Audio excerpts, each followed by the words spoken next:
Survival at sea is often imagined as a test of willpower. If you stay calm, if you stay focused, if you keep fighting, you'll make it through. But offshore survival doesn't depend on mindset alone.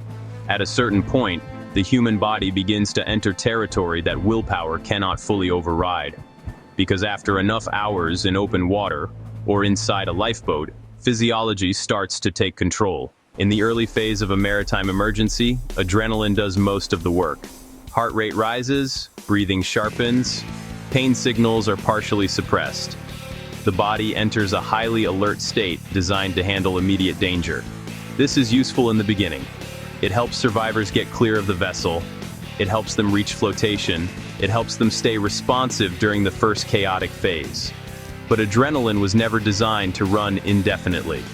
As time stretches into hours, and especially into the second day offshore, the body begins to shift into a different mode. Energy reserves start to drop, hydration levels begin to fall, and the nervous system starts to show signs of fatigue. This is the phase many survivors underestimate, because mentally, a person may still feel determined. They may still believe they can push through. But underneath that determination, the body is quietly working through a checklist of physical stress responses. Mild dehydration begins to affect blood volume. Core temperature regulation becomes less efficient. Muscle endurance starts to decline, and small coordination errors begin to appear. Grip strength weakens. Fine motor control slips slightly. Movements that felt easy earlier now require noticeably more effort. In cold water environments, this process accelerates even faster.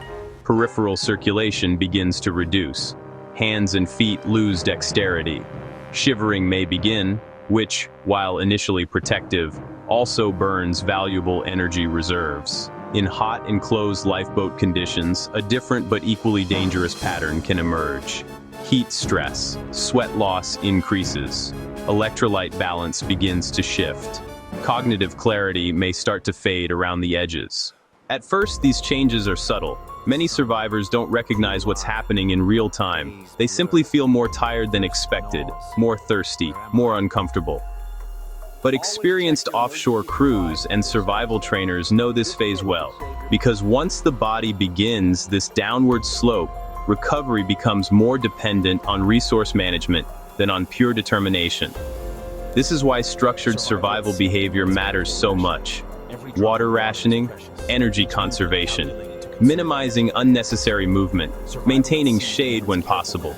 These are not minor details. They are what slow the body's progression toward exhaustion and physiological collapse. The ocean rarely defeats survivors through one dramatic moment. More often, it applies steady, accumulating pressure. Hour by hour, degree by degree, ounce by ounce of lost fluid, until eventually, the body begins to struggle to maintain its normal balance. The survivors who fare best are not always the strongest or the most aggressive. They are the ones who recognize early that offshore survival is a long game, a controlled game, a measured game. Because at sea, there comes a point where the mind is still willing, but the body is starting to negotiate its limits. And understanding where that line begins to form can make the difference between maintaining the survival window or watching it slowly begin to close.